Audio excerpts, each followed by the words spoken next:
Por exemplo, Adão e Eva, eles devem ter vivido numa bolha. O fato é o seguinte, eles geraram 2 filhos, Caim e Abel. Caim matou Abel. Aí Caim foi expulso do paraíso. Saiu para uma cidade chamada Nod, que era uma cidade já, uma civilização super estruturada, e casou com uma mulher e teve muitos filhos. E a Bíblia não está nem aí para te explicar como é que isso aconteceu. Como é que a cidade já estava lá? Já estava lá. Se Adão e Eva tinham acabado de aparecer, ou se tinham aparecido, de onde já estava lá? Como, por exemplo, no capítulo 6, outra vez, antes dos Benai Elohim descerem e possuírem as filhas dos homens e gerarem os Nefilim, que em hebraico significam os filhos dos que caíram e que se tornaram gigantes, eram gigantes, seres desproporcionais, que estão sendo achados há muitos anos e a arqueologia encobre. A arqueologia não deixa que isso venha a público, porque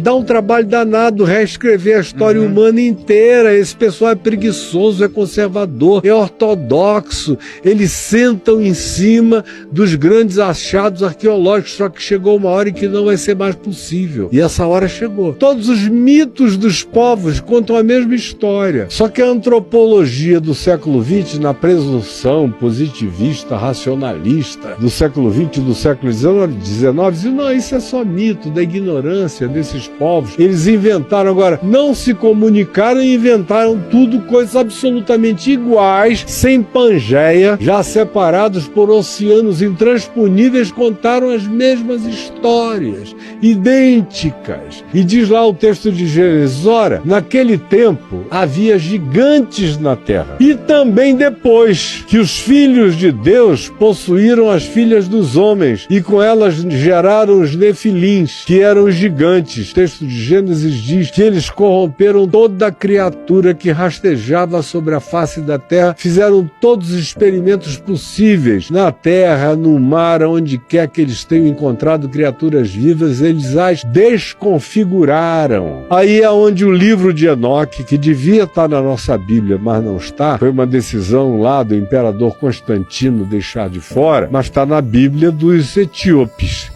Se você pegar a Bíblia dos etíopes, o livro de Enoque consta lá. Você vai ver a mesma história com detalhes. Que detalhes são esses? Que eles trouxeram essas tecnologias que eram entendidas pelos povos antigos como magias e que eles evocaram para si o lugar de adoração de deuses. Foram adorados como deuses por gerações e gerações e gerações. Corromperam a natureza humana, a natureza da criação, a natureza de todos os animais, de modo que quase tudo que a gente vê como mito, metade homem, metade peixe, metade isso, metade aquilo, não foi mito, foram coisas que aconteceram com experimentos genéticos.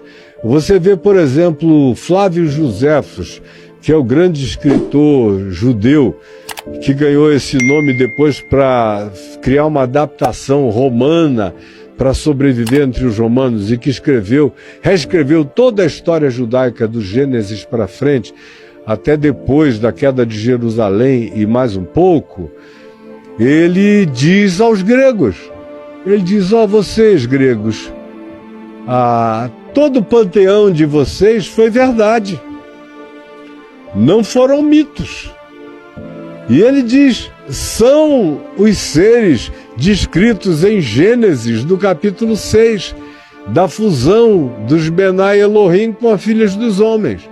De modo que o que Freud se apropriou como uma psicologia humana, usando o panteão greco-romano como simbolização, manifestação arquetípica exacerbada da natureza humana exagerada, de fato aconteceu.